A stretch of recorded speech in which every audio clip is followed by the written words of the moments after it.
ಮಾಡಿದಾವ. ಹೋಗುವಾಗ ದೊಡ್ಡ ದೊಡ್ಡ ವ್ಯವಸ್ಥೆ ಒಳಗದೀರಿ ಟಕ್ ಅಂತ ಹೇಳಿ ನಿಮ್ಮ ಜೀವ ಏನಾರ ಅಲ್ಲಿ ಹೋಯ್ತು ಅಂದ್ರ ಕಲ್ಲಪ್ಪ ಬಂದನಂತ ಯಾರು ಕೇಳಂಗಿಲ್ಲ, ದೇವ್ರ ಆಣೆ ಮಾಡಿ ಯಾರು ಕೇಳಂಗಿಲ್ಲ. ನಿಮ್ಮನ್ನ ತಂದ್ರನ್ರಿ ಅಂತಾನೆ ಕೇಳ್ತಾರ ನಿಮ್ಮನ್ನ. ತಂಗಿ ಇಲ್ಲಿ ಸ್ವಲ್ಪ ಸಾವಕಾಶ ಹೊರಗೆ ಕರ್ಕೊಂಡು ಹೋಗುವ, ಹಾಗಿರ್ಲಿ ಸಾವಕಾಶ ಕರ್ಕೊಂಡು ಈ ಕಡೆ ಹೋಗುವ ಮಾಡ್ಕೊಂಬರ್ ಹಂಗಂತೇಳಿ ಹುಡುಗರು ಕರ್ಕೊಂಡ್ಬರ್ಬೇಡಿ. ನಿಮ್ ಪುಸ್ತಕ ಅಂತ ಕಾರ್ಯಕ್ರಮ ಬೀಳೂರು ಜೇಂಡ ಯಾರು ಹಾರಾಡ್ಸಾವ್ರ ಮುಂದೆ ಹುಡುಗರು ಏನದಾವಲ್ಲ ಇವರ ಹುಡುಗರು ಜೇಂಡ ಹಾರಾಡ್ಸಾವ್ರು. ಸಣ್ಣ ಮಕ್ಕಳು ಬರ್ರಿ, ಅವ್ರಿಗೆಲ್ಲ ಶಿಕ್ಷಣ ಸಿಗಬೇಕು, ಅವ್ರಿಗೆಲ್ಲ ಸಂಸ್ಕಾರ ಸಿಗಬೇಕು. ಅಪ್ಪವ್ರ ಮುಂದೆ ನಮಸ್ಕಾರ ಮಾಡ್ಬೇಕು. ಒಬ್ಬೊಬ್ರು ಮನೆಯೊಳಗ ಗಂಡು ಹಿಡಿದು ಒತ್ತಿ ಆ ಹುಡುಗರಿಗೆ ಈ ಸ್ವಾಮಿಗಳು ಬಂದಾರ ಎಲ್ಲ ನಿಂಗೆ ಬಗ್ಸಾಕತ್ತಾರ, ಇಂಜೆಕ್ಷನ್ ಮಾಡ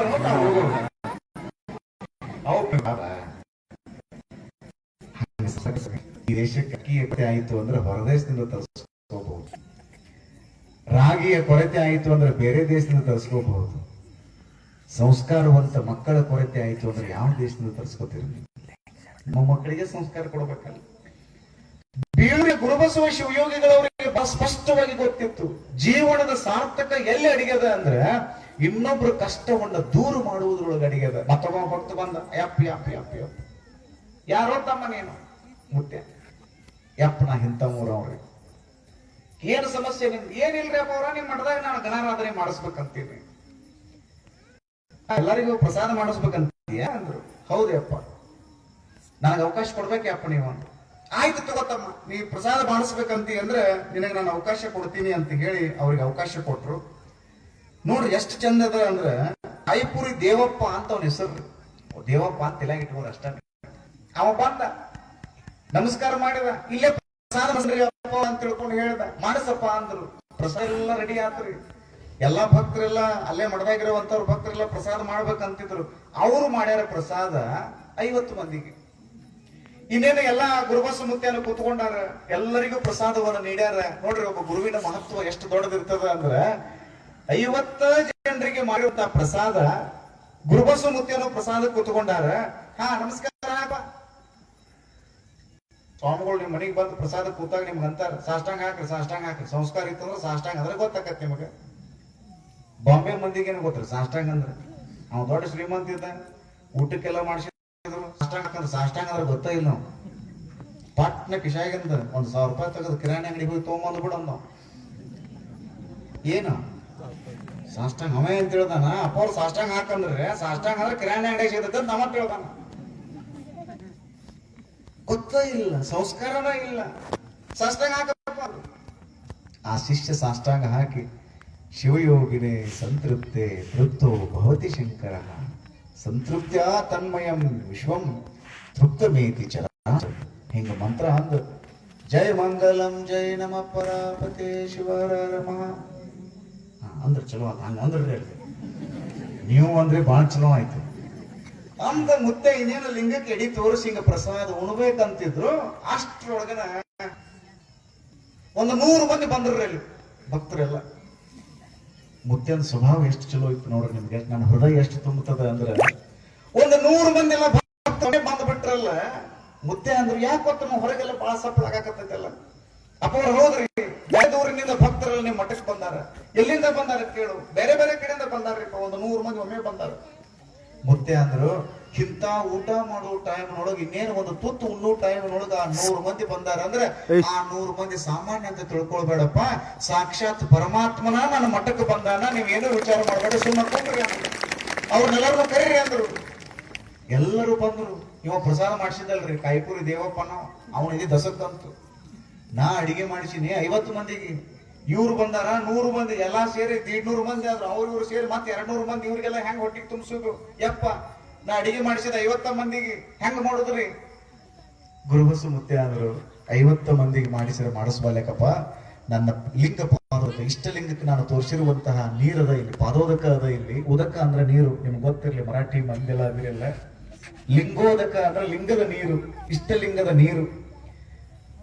ಆ ನೀರನ್ನ ಆ ಪ್ರಸಾದದ ಮೇಲೆ ಚಿಮುಕಿಸು. ಏನು 200 ಮಂದಿ ಬಂದಾರಂತೀಯಲ್ಲ, ನನ್ನ ಮಾತು ನಂಬು. ಆ ನಂಬಿಕೆಯಿಂದ ಆ ನೀರನ್ನ ಚಿಮುಕಿಸಿ ನೋಡು. 200 ಮಂದಿ ಅಲ್ಲ, 2,000 ಮಂದಿ ಬಂದ್ರು ಕೂಡ ಅವ್ರಿಗೆ ನೀನು ಉಳಿಸುವಂತ ಶಕ್ತಿ ಬರ್ತದೆ. 2,000 ಮಂದಿ ಬಂದ್ರು ನೀವು ಊಟ ಮಾಡಿಸಬಹುದು ಅಂದ್ರು. ಅವ ಹಂಗ ಮಾಡಿದ್ರೆ ಅವ ಭಕ್ತಿಯಿಂದ ನೀರನ್ನ ಆ ಲಿಂಗೋದಕವನ್ನು ಚಿಮುಕಿಸಿದಾಗ ಆ 100 ಮಂದಿ, ಈ 50 ಮಂದಿ, ಮ್ಯಾಲಿನ 50 ಮಂದಿ ಎಲ್ಲರೂ ಸೇರಿ 200 ಮಂದಿ ಊಟ ಮಾಡಿದ್ರು. ಅನ್ನ ಏನೋ ಹಂಗ ಉಳಿತದ ಅಂದ್ರೆ ಮುತ್ಯ ತಾಕತ್ ಎಷ್ಟು ದೊಡ್ಡದಿರಬೇಕು ಅನ್ನುವಂಥದ್ದನ್ನು ನಾವು ತಿಳ್ಕೊಳ್ಬೇಕು. ಅವಾಗಿಂದ ಮುತ್ಯ ಏನು ವಿಚಾರ ಮಾಡಿದ್ರೆ ಗೊತ್ತದ? ಅವಾಗಿಂದ ಮುತ್ಯ ಮಠಕ್ಕೆ ಯಾರೇ ಭಕ್ತರು ಬಂದು ಪ್ರಸಾದ ಮಾಡಿಸಿದ್ರಂದ್ರೆ ಮೊದಲು ಭಕ್ತರಿಗೆ ಪ್ರಸಾದ ಮಾಡಿಸ್ತಿದ್ರು. ಸ್ವಾಮಿಗಳ ಲಕ್ಷಣ ಏನು ಅಂದ್ರೆ ಭಕ್ತರು ದೊಡ್ಡವರು ಅಂತ ಅನ್ಬೇಕು. ಮಮ ಭಕ್ತ ಮಮಾಧಿಕ. ಯಾರು ದೊಡ್ಡವರು ಅಂದ್ರೆ ಭಕ್ತರು ಬಹಳ ದೊಡ್ಡವರು ಆಗ್ತಾರ, ಗಣಗಳು ಬಹಳ ದೊಡ್ಡವರು ಆಗ್ತಾರ. ನನ್ನ ಮಠಕ್ಕೆ ಯಾರೇ ಒಬ್ಬ ಭಕ್ತ ಬಂದಾನಂದ್ರೆ ಅವ ಸಾಮಾನ್ಯ ವ್ಯಕ್ತಿ ಅಲ್ಲಪ್ಪ, ಅವ ಸಾಕ್ಷಾತ್ ಶಿವನ ಸ್ವರೂಪ ಇರ್ತಾನ ಅಂತ ಹೇಳಿ ಅವತ್ತಿನಿಂದ ತಮ್ಮ ಜೀವನದ ಕೊನೆಯ ಉಸಿರಿನವರೆಗೂ ಕೂಡ ಎಲ್ಲಾ ಭಕ್ತರಿಗೆ ಪ್ರಸಾದ ಮಾಡಿಸಿ ಮುತ್ಯ ಪ್ರಸಾದ ಮಾಡಿದ ಅಂದ್ರೆ ಆ ಮುತ್ಯನ ತಾಕತ್ತೆಷ್ಟು ದೊಡ್ಡದಿರಬೇಕು ನಾವು ವಿಚಾರ ಮಾಡ್ಬೇಕಲ್ಲ. ಆ ಮುತ್ಯನ ಗೌರವ ಎಷ್ಟು ದೊಡ್ಡದಿರಬೇಕು ನಾವು ವಿಚಾರ ಮಾಡಬೇಕಲ್ಲ. ಅದಕ್ಕೇನಂತಾರ? ಒಳ್ಳೇದು ಮಾಡು, ಒಳಿತು ಮಾಡು ಮನಸ, ನೀ ಇರೋದು 3 ದಿವಸ.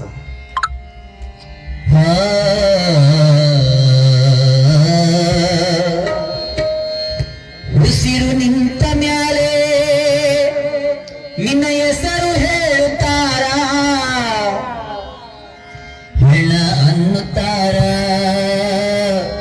ಮಣ್ಣಾಗ ಹೂಳುತ್ತಾರ, ಚಟ್ಟ ಕಟ್ಟುತ್ತಾರ, ಅಣೋ ಸುಟ್ಟು ಹಾಕುತ್ತಾರ. ಹೇ ಒಳಿತು ಮಾಡು ಮನಸ, ನೀನು 3 ದಿವಸ. ಒಳಿತು ಮಾಡು ಮನಸ, ನೀನು 3 ದಿವಸ. ಉಸಿರು ನಿಂತ ಮ್ಯಾಲೆ ನಿನ್ನ ಹೆಸರು ಹೇಳುತ್ತಾರ, ಉಸಿರು ನಿಂತ ಮ್ಯಾಲೆ ನಿನ್ನ ಹೆಸರು ಹೇಳುತ್ತಾರ, ಹೆಣ ಅನ್ನುತ್ತಾರ, ಮಣ್ಣಾಗ ಹೂಳುತ್ತಾರ, ಚಟ್ಟ ಕಟ್ಟುತ್ತಾರ, ಅಣೋ ಚಟ್ಟ ಕಟ್ಟುತ್ತಾರ, ನಿನ್ನ ಸುಟ್ಟು ಹಾಕುತ್ತಾರ. ಹೇ ಒಳಿತು ಮಾಡು ಮನಸ, ನೀನು 3 ದಿವಸ.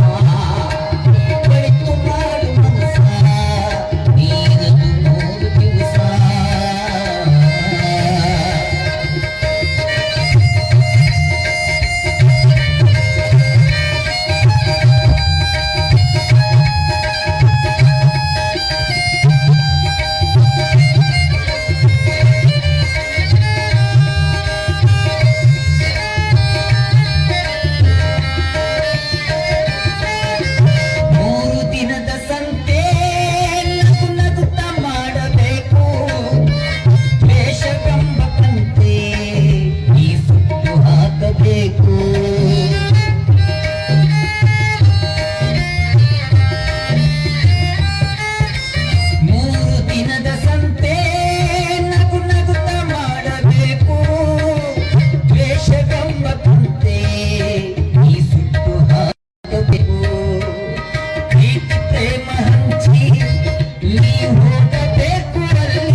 ಇವತ್ತು ವೇದಿಕೆಗೆ ಪರಮ ಪೂಜ್ಯರಾಗಿರುವಂತಹ ಮುರುಘೇಂದ್ರ ಸ್ವಾಮಿಗಳವರೇ ಇವತ್ತು ವೇದಿಕೆಗೆ ದಯಮಾಡಿಸ್ತಾರೆ ಅಂದ್ರೆ ನಾವೆಲ್ಲರೂ ಚಪ್ಪಾಳಿಯನ್ನು ತಟ್ಟಿ ಪರಮ ಪೂಜ್ಯರನ್ನ ವೇದಿಕೆಗೆ ಬರಮಾಡಿಕೊಳ್ಬೇಕು.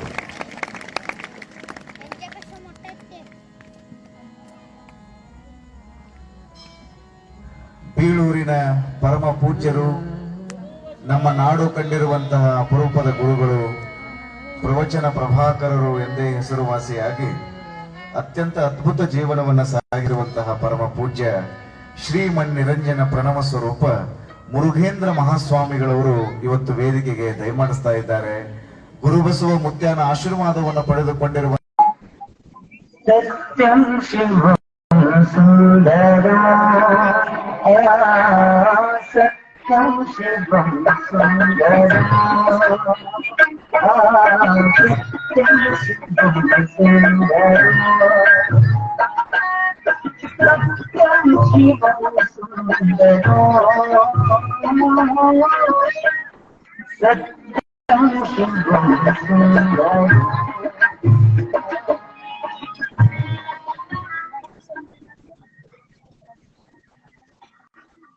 ಮುತ್ಯ ಅವ್ರು ಏನು ಮಾಡಿದರು ಅಂದ್ರೆ ನಿರಂತರವಾಗಿ ಸಂಚಾರಿಗಳಾಗಿ ಈ ಲೋಕೋದ್ಧಾರವನ್ನು ಮಾಡಿದರು.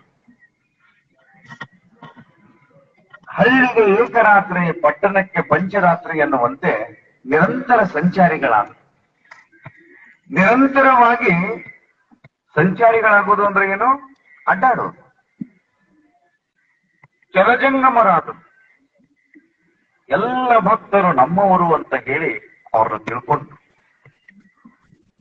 ಹಳ್ಳಿಗೆ ಏಕರಾತ್ರಿ, ಪಟ್ಟಣಕ್ಕೆ ಪಂಚರಾತ್ರಿ ಎನ್ನುವಂತೆ ನಿರಂತರ ಸಂಚಾರಿಗಳಾಗಿ ಗುರು, ಲಿಂಗ, ಜಂಗಮ, ವಿಭೂತಿ, ರುದ್ರಾಕ್ಷಿ, ಮಂತ್ರ, ಪಾದೋದಕ, ಪ್ರಸಾದ ಇವಕ್ಕೆ ಅಷ್ಟಾವರಣಗಳು ಅಂತ ಕರೀತಾರೆ.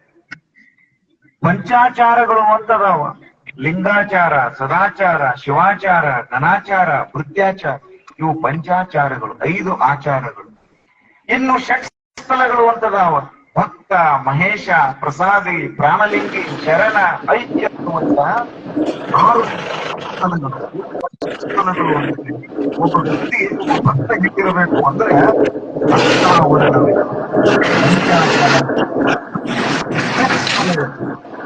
ಲಿಂಗವನ್ನೇ ಅಂಗವಾಗಿಸಿಕೊಂಡು, ಪಂಚಾಚಾರವನ್ನೇ ಪ್ರಾಣವಾಗಿಸಿಕೊಂಡು, ಷಟ್ಸ್ಥಳವನ್ನೇ ಆತ್ಮವಾಗಿಸಿಕೊಂಡು ಭಕ್ತರನ್ನ ಉದ್ಧಾರ ಮಾಡಿರುವಂತಹ ಯೋಗಿಗಳು ಯಾರು ಅಂದ್ರೆ ಪೂಜ್ಯ ಶ್ರೀ ಗುರುಬಸವ ಮಹಾಶಿವಯೋಗಿಗಳು ಅನ್ನುವಂಥದ್ದನ್ನ ನಾವೆಲ್ಲರೂ ಅರ್ಥ ಮಾಡಬೇಕು. ಜೋಳಿಗೆ ಹಾಕೊಂಡು ಗುರುಗಳು ಆಶೀರ್ವಾದ ಮಾಡಿ, ತಮ್ಮ ಈ ಜೋಳಿಗೆ ಹಾಕೊಂಡು ಎಲ್ಲ ಕಡೆ ಅಡ್ಡಾಡಿ ಎಲ್ಲೆಲ್ಲಿ ಧರ್ಮ ಕೆಳಮುಖವಾಗಿ ಹೋಗ್ತೈತಲ್ಲ ಆ ಧರ್ಮವನ್ನು ಮೇಲ್ಮುಖವಾಗಿ ಎಬ್ಬಿಸುವಂತ ಕೆಲಸ ನೀನು ಮಾಡಬೇಕು ಅಂತ ಹೇಳಿದ್ರು. ಆಯ್ತಪ್ಪ ಅವ್ರ ಅಂತ ಹೇಳಿ ಹೆಂಗೋ ಅಪ್ಪ ಅವ್ರವ್ರ ದೊಡ್ಡ ಶಕ್ತಿಯನ್ನ ಪಡ್ಕೊಂಡೇ ಇದ್ರಿ ಗುರುಬಸವ ಮುತ್ತೆ. ಔಪಚಾರಿಕವಾಗಿ ಅಲ್ಲಿ ಪಟ್ಟಾಭಿಷೇಕ ಕಾರ್ಯಕ್ರಮ ಆಯ್ತು. ಎಷ್ಟು ಚಲೋ ಕೆಲಸ ಮಾಡಾಕತ್ರು ಅಂದ್ರ ಯಾರ್ಯಾರು ಭಕ್ತರು ನೊಂದಲ್ಲಿ ಅವ್ರ ಹತ್ರ ಬರ್ತಿದ್ರಲ್ಲ, ಅವ್ರ ಆಶೀರ್ವಾದವನ್ನು ಪಡ್ಕೊಂಡು ಅವರೆಲ್ಲರೂ ಪುಣ್ಯಾತ್ಮರ ಆಗಿಬಿಡ್ತಿದ್ರು. ಹಿಂಗ ಅಜ್ಜವ್ರು ಈ ಮಠದೊಳಗ ಪ್ರಾರಂಭ ಮಾಡಿರುವಂತ ದೊಡ್ಡ ಕೆಲಸ ಏನು ಅಂದ್ರ ದಾಸೋಹ ಚಾಲೋ ಮಾಡಿದ್ರು. ಅವ್ರು ಯಾವಾಗ ಈ ಮಠಕ್ಕೆ ಬಂದಿದ್ರಲ್ಲ, ಮಠ ಎಲ್ಲ ಮುರಿದು ಬಿದ್ದಿತ್ತು. ಮುರುಕು ಮಠ ಅಂತ ಕರಿತಿದ್ರು. ಇಂಥ ಮಠದೊಳಗೆ ನೀವು ಹೆಂಗಿರ್ತೀವಿ ಅಂತ ತಿಳ್ಕೊಂಡು ಭಕ್ತರು ಕೇಳಿದ್ರೆ ಎಲ್ಲಾ ಗುರುಬಸವ ಮುತ್ತೆ ಅಂತಿದ್ರು. ನನ್ನ ಭಕ್ತರು ಬಹಳ ಚಲೋ ಅದಾರ ಅಂದ ಮೇಲೆ ಈ ಯಾವ ಮಂದಿ ಇದಕ್ಕ ಮುರುಕು ಮಠ ಅಂತ ತಿಳ್ಕೊಂಡು ಕರಿತಿರಲ್ಲ, ಅದೇ ಮಂದಿ ಕೈ ಎತ್ತಿ ನಮಸ್ಕಾರ ಮಾಡಿ ಕರ್ತಾರನ ಕಮ್ಮಟ ಅಂತ ತಿಳ್ಕೊಂಡು ನಮಸ್ಕಾರ ಮಾಡಬೇಕು. ಹಂಗ ನಾ ಈ ಮಠವನ್ನ ಬೆಳೆಸ್ತೀನಿ ಅಂತ ಹೇಳಿ ಸಂಕಲ್ಪ ಬಂದಿರ. ಹಳ್ಳಿಗಳ ಮಾತಾಡ್ತೀವಿ. ಜಾತಿ, ಮತ, ಪಂಥ, ಪಂಗಡ, ವರ್ಗ, ವರ್ಣ, ಬಡತನ, ಸಿರಿತನ, ಸಣ್ಣವರು, ದೊಡ್ಡವರು, ಉಚ್ಚ, ನೀಚ, ಬಡವ, ಶ್ರೀಮಂತ ಯಾವುದನ್ನೋ ನೋಡಲಾರ್ದ ನೀವೆಲ್ಲರೂ ನನ್ನ ಹತ್ರ ಬಂದ್ರಿ ಅಂದ ಮೇಲೆ ನೀವೆಲ್ಲರೂ ನನ್ನ ಶಿಷ್ಯರೇ ಆಗಿದ್ದೀರಿ. ನಾನು ನಿಮ್ಮ ಗುರುವಾಗಿದ್ದೇನೆ. ಯಾವ ಸಂದರ್ಭ ಬಂದ್ರೂ ಕೂಡ ನಿಮ್ಮನ್ನು ನಾನು ಕೈ ಬಿಡಂಗಿಲ್ಲ. ನೀಚ, ಬಡವ, ಶ್ರೀಮಂತ ಯಾವುದನ್ನೋ ನೋಡಲಾರ್ದ ನೀವೆಲ್ಲರೂ ನನ್ನ ಹತ್ರ ಬಂದ್ರಿ ಅಂದ ಮೇಲೆ ನೀವೆಲ್ಲರೂ ನನ್ನ ಶಿಷ್ಯರೇ ಆಗಿದ್ದೀರಿ. ನಾನು ನಿಮ್ಮ ಗುರುವಾಗಿದ್ದೇನೆ. ಯಾವ ಸಂದರ್ಭ ಬಂದ್ರೂ ಕೂಡ ನಿಮ್ಮನ್ನು ನಾನು ಕೈ ಬಿಡಂಗಿಲ್ಲ ಅಂತ ಹೇಳಿ ಎಲ್ಲ ಭಕ್ತರನ್ನ ಕೈ ಹಿಡಿದು ಮುನ್ನಡೆಸುವ ಗುರುದೇವರಾದ್ರು ಗುರುಬಸವ. ಹಿಂಗ ದಾಸೋಹ ಪರಂಪರೆಯನ್ನು ಬಹಳ ದೊಡ್ಡ ಪ್ರಮಾಣದಲ್ಲಿ ಶುರು ಮಾಡಿದ್ರು. ಹಿಂಗ್ ಹೇಳುವಾಗ್ಲೆಲ್ಲ ನನಗೆ ಧಾರವಾಡದ ಮೃತ್ಯುಂಜಯ ಅಪ್ಪುಗಳ ನೆನಪಿಗೆ ಬರ್ತ. ನೀವೆಲ್ಲ ಅಥಣಿಯ ಶಿವಯೋಗಿಗಳವರ ಚರಿತ್ರೆಯನ್ನು ಕೇಳಿದಾಗ ಗೊತ್ತಾಗ್ತದೆ. ಅಥಣಿಯ ಶಿವಯೋಗಿಗಳವರ ಶಿಷ್ಯತ್ವವನ್ನು ಸ್ವೀಕಾರ ಮಾಡಿದಂತವ್ರು ಧಾರವಾಡದ ಪರಮ ಪೂಜ್ಯರಾಗಿರುವಂತ ಮೃತ್ಯುಂಜಯ ಅಪ್ಪಗಳು. ಅವರು ದಾಸೋಹ ಪರಂಪರೆಯನ್ನು ಶುರು ಮಾಡಿದ್ರು. ಮಕ್ಕಳಿಗೆ ತಂದು ಎಲ್ಲಾ ಮಕ್ಕಳನ್ನ ಕರ್ಕೊಂಡ್ ಬಂದು ಮಠಕ್ಕೆ ತಗೋತಿದ್ರು. ಅಲ್ಲೆಲ್ಲರಿಗೂ ದಾಸೋಹ ಸೇವೆಯನ್ನ ಮಾಡಿ ಎಲ್ಲರಿಗೂ ಪ್ರಸಾದವನ್ನ ನೀಡುವಂತಹ ಒಂದು ಪ್ರಾಮಾಣಿಕ ಪ್ರಯತ್ನವನ್ನು ಅಪೋರ್ ಮಾಡಿದ್ರು. ಇವತ್ತು ನಾವೆಲ್ಲ ಹೇಳ್ತೀವಿ ನೋಡ್ರಿ, ಧಾರವಾಡದೊಳಗೆ ಓದಿದಂತವ್ರು ಎಂತೆಂತವ್ರು ಆಗ್ಯಾರ ಗೊತ್ತೇನ್ರಿ? ಆ ಧಾರವಾಡ ಮುರುಘಾ ಮಠದೊಳಗೆ ಓದಿದಂತವ್ರು ಈ ದೇಶದ ಹಂಗಾಮಿ ರಾಷ್ಟ್ರಪತಿಗಳಾದ್ರು. ಬಿ ಡಿ ಜತ್ತಿ ಅನ್ನುವಂಥವ್ರ ಹೆಸರು ಕೇಳಿರ್ಬೇಕು ನೀವು. ಅವರು ಜಮಖಂಡಿಯ ಸಾವಳಗಿಯವರು, ಅಥಣಿಯ ಮುರುಗೇಂದ್ರ ಶಿವಯೋಗಿಗಳವರ ಆಶೀರ್ವಾದವನ್ನು ಪಡೆದುಕೊಂಡು ಹುಟ್ಟಿದಂತವ್ರು. ಅವರು ಧಾರವಾಡ ಮಠದೊಳಗೆ ಓದಿದಂತವ್ರು. ಅವರು ರಾಷ್ಟ್ರಪತಿ ಆಗಿದ್ರೆ, ಹಂಗಾಮಿ ರಾಷ್ಟ್ರಪತಿಗಳಾಗಿದ್ರೆ ಹಾಂಗ ಅಡ್ಡಾಡಿ ಬಂದ ಅವಾಗ ತಮಾಷೆ ಮಾಡ್ಬೇಕಂತ ತಿಳ್ಕೊಂಡು ಡೆಲ್ಲಿಯಿಂದ ಒಮ್ಮೆ ಸಾವಳಗಿಗೆ ಬಂದು ಅವ್ವಾರಿ ಗಂಗವ್ವ ಅಂದ್ರು. ಒಮ್ಮೆ ಆ ಹಳ್ಳಿ ಹೆಣ್ಮಗಳಿಗೆ ಏನ್ ಗೊತ್ತಾಗ್ಬೇಕು? ಹೌ ಅರಿವು ಅಂದ್ರೆ ಏನ್ ತಿಳಿದ್ರು? ತಮಾಷೆ ಮಾಡ್ಬೇಕಂತ ತಿಳ್ಕೊಂಡು ಹೌ ಅರಿವು ಗಂಗವ್ವ ಅಂದ್ರು. ಆ ಅಮ್ಮ ಏನ್ ಅಂದಿರ್ಬೇಕ್ರಿ? ಡೆಲ್ಲಿಗಿಲ್ಲಿ ಅಡ್ಡಾಡಿ ನೀ ಹೌ ಹರಿರ್ಬೇಕು, ನಾ ಯಾಕೆ ಹೌ ಹರಿಲ್ಲ ಅಪ್ಪ ಅಂತ. ನನಗ ಅಗ್ನಿ ಮುಖ್ಯನ ಆಶೀರ್ವಾದ ಇರೋದ್ರಿಂದ ನೀ ಡೆಲ್ಲಿಗಿಲ್ಲಿ ಅಡ್ಡಾಡಕತ್ತಿ, ನೀ ಹೌ ಹರಿರ್ಬೇಕು, ನಾ ಯಾಕೆ ಹೌ ಹರ್ಲಿ ಅಂತ ತಿಳ್ಕೊಂಡು ಅವ್ರು ತಮಾಷೆ ಮಾಡಿದ್ರು ಅಂತ ಒಂದು ಕಥೆ. ಇದು ಅಥಣಿಯ ಮುರುಗೇಂದ್ರ ಶಿವಯೋಗಿಗಳವರು ಅಂತದೊಂದು ಆಶೀರ್ವಾದವನ್ನು ಪಡ್ಕೊಂಡು ಬಿ ಡಿ ಜತ್ತಿ ಅವರು ಹುಟ್ಟಿದ್ರು. ಅವ್ರು ಎಲ್ಲಿ ಅಭ್ಯಾಸ ಮಾಡಿದ್ರು ಅಂದ್ರೆ ಧಾರವಾಡ ಮುರುಘಾ ಮಠದೊಳಗೆ ಅಭ್ಯಾಸ ಮಾಡಿದ್ರು. ಎಂತ ಗುರುಗಳು ದಾಸೋಹ ಪ್ರಜ್ಞೆ ಹುಟ್ಟಿಸಿದ್ರು ಗೊತ್ತದೇನ್ರಿ? ಒಂದು ಮನೆಗೆ ಪ್ರಸಾದಕ್ಕೆ ಹೋಗಿದ್ರು ಅಪ್ಪ ಅವರು. ಪ್ರಸಾದ ಮುಗಿಸಿ ಆ ಮಠದೊಳಗೆ ಬರ್ತಿದ್ರಿ. ಎಲ್ಲಾ ಹುಡುಗರು ವಚನ ಅನ್ನಕತ್ತಿದ್ದು. ಕೆಳಗೆ ಬಿಳಿ ಲುಂಗಿ, ಮ್ಯಾಲ ಕೆಂಪು ವಸ್ತ್ರ, 3 ಬಟ್ಟಿ ಬತ್ತಿ, ಆ ಕಿವಿ ಗಡ್ಡಿಯಿಂದ ಈ ಕಿವಿ ಗಡ್ಡಿಗೆ ಈ ಬತ್ತಿ ಹಚ್ಕೊಂಡು ಎಲ್ಲಾ ಹುಡುಗರು ಮಂತ್ರ ವಚನ ಅನ್ಕೋತ ಕೂತಿದ್ರು. ಈ ಅಪ್ಪವ್ರು ಬಂದ್ರು ನೋಡ್ರಿ, ಆ ಕಡೆಯಿಂದ ಮುರುಘಾ ಮಠದ ಅಪ್ಪವ್ರು ಪ್ರಸಾದ ಮುಗಿಸಿ ಒಳಗೆ ಬರ್ಬೇಕಂತಿದ್ರು. ಹುಡುಗರು ವಚನ ಅನ್ನಕತ್ತಿದ್ರು. ಉಳ್ಳವರು ಹಿಂಗ ಅಂತಿದ್ರಿ ಮಠದಾಗೆಲ್ಲ ಅಂತ. ಪ್ರಸಾದ ಕುಂತಾಗ ಎಲ್ಲರಿಗೂ ನೀಡುವಾಗ ಹಂಗಂತಾರ. ನೀವೆಲ್ಲ ಏನ್ ಮಾಡ್ತೀರಿ? ಧಾರಾವಾಹಿ ನೋಡ್ಬೇಕು, ಊಟ ಮಾಡ್ತೀರಿ. ಧಾರಾವಾಹಿಯಾಗ ಏನ್ ಇರ್ತದ್ರಿ? ಬರೀ ಹಚ್ಚುದು ಇರ್ತದ್ರಿ. ಏನ್ ಬೇರೆ ಇರ್ತದಲ್ರಿ ನೀವು ಧಾರಾವಾಹಿಯಾಗ? ಬರೀ ಅದೇ ಇರ್ತದ. ಅಂತದಕ್ ಬಹಳ ಲಕ್ಷ ಕೊಟ್ಟು ನೋಡ್ತಿರ್ತೀರಿ. ಹಂಗ ಟಿವಿ ನೋಡ್ಕೊಂತ ಯಾರು ಪ್ರಸಾದ ಮಾಡಬಾರದು. ಮಠದೊಳಗ ನೀವೆಲ್ಲರೂ ಕುಂತ ಪ್ರಸಾದ ಮಾಡ್ಬೇಕಂತ ನಾವ್ ಯಾಕೆ ಹೇಳ್ತೀವಂದ್ರೆ, ನೀವು ಹೆಂಗ್ ಊಟ ಮಾಡ್ತಿರಲ್ಲ ಹಂಗ ಅದು ನಿಮ್ಮಲ್ಲಿ ಪರಿಣಾಮವನ್ನು ಉಂಟು ಮಾಡ್ತಿರ್ತದೆ. ಬಹಳ ಮಂದಿಗೆ ಅದು ಲಕ್ಷಣ ಇರಂಗಿಲ್ಲ.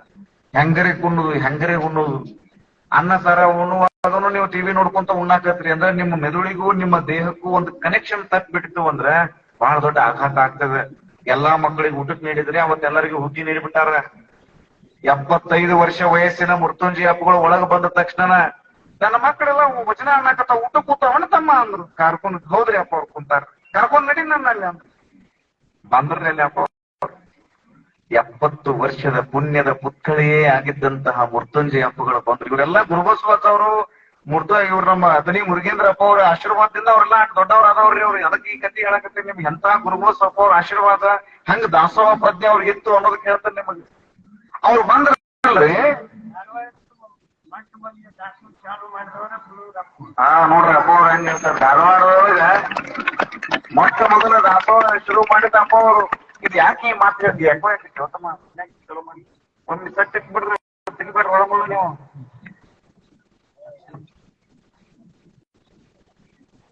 ಏನ್ ಹೇಳಕತ್ತೇನ್ರಿ?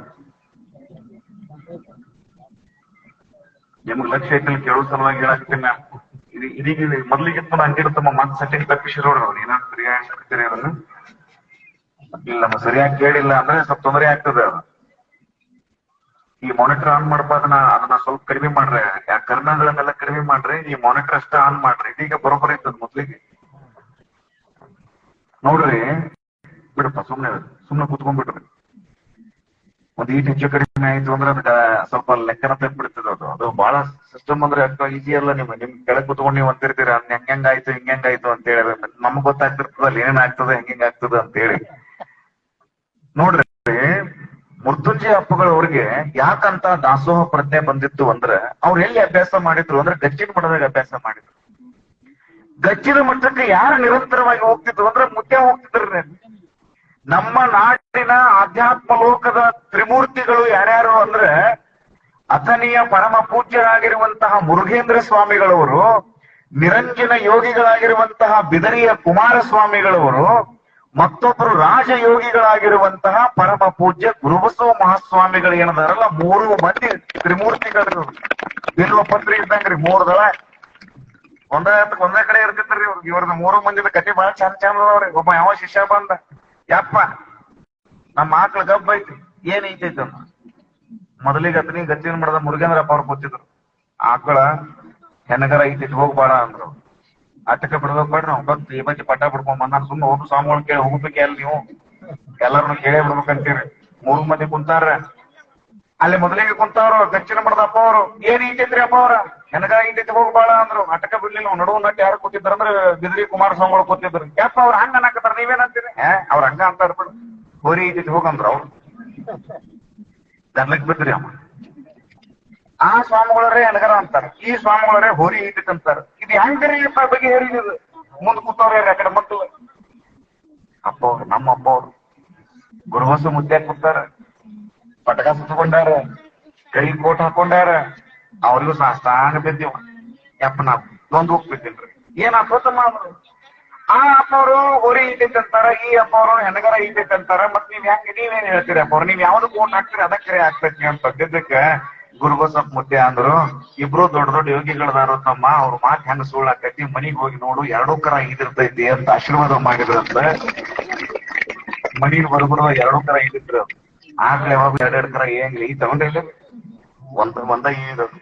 ಒಂದ್ ಹೆಣಗರನೂ ಇದಿತ್ತು, ಒಂದ್ ಹೋರಿನೂ ಇದಿತ್ತು ಅಂತ ಅವ್ರ ಚರಿತ್ರೆ. ಎಂತಹ ಅಪ್ಪ ಅವ್ರು ನೋಡ್ರಿ, ಅವ್ರ ಗುರುಬಸಪ್ಪ ಮುದ್ದೆನ ಆಶೀರ್ವಾದ ಹೆಂಗಿರ್ಬೇಕು ಹೇಳ್ರಿ. ನಾ ಯಾಕೆ ಈ ಮಾತುಗಳನ್ನ ಹೇಳ್ತೀನಿ ಅಂದ್ರೆ, ಧಾರವಾಡದ ಪುಣ್ಯ ಪುರುಷರಾಗಿರುವಂತಹ ಮೃತ್ಯುಂಜಯ ಅಪ್ಪಗಳವರು ಎಲ್ಲಾ ಮಕ್ಕಳನ್ನ ಹೆಂಗ ಅವ್ರನ್ನ ಸಾಕಿದ್ರು ಅಂದ್ರ, ಎಲ್ಲರಿಗೂ ವಚನ ಅಂತಿದ್ರಲ್ಲ ಎಲ್ಲಾ ಹುಡುಗರು ಕರ್ಕೊಂಡ್ ನಡಿ ನನ್ನ ಅಂತ ಹೇಳ್ಕೊಂಡು ಕರ್ಕೊಂಡ್ ಬಂದ್ರಿ. ಎಲ್ಲರಿಗೂ ಅಲ್ಲಿ ಹುಗ್ಗಿ ಪ್ರಸಾದ ನೀಡಿದ್ರು.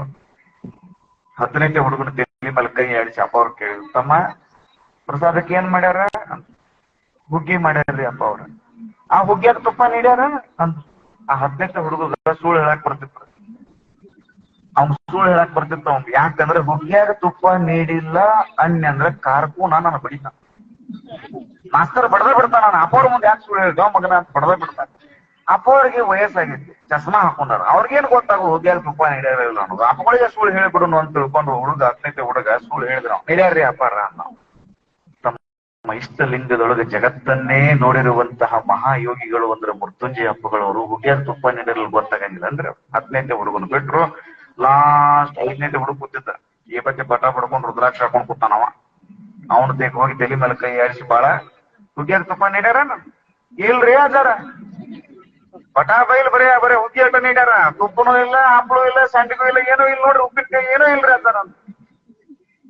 70 ವರ್ಷ ವಯಸ್ಸಿನ ಪುಣ್ಯದ ಪುತ್ಥಳಿಯೇ ಆಗಿದ್ದಂತಹ ಧಾರವಾಡದ ಮೃತ್ಯುಂಜಯ ಅಪ್ಪಗಳವರು ತಮ್ಮ ಜೋಳಿಗೆ ಒಳಗೆ ಕೈ ಹಾಕಿ ಎಷ್ಟು ರೊಕ್ಕ ಬರ್ತಾವ ಎಲ್ಲಾ ತೆಗೆದ ಕಾರ್ಕೂನ ಕೈ ಹಾಕಿ ಕೊಟ್ರು.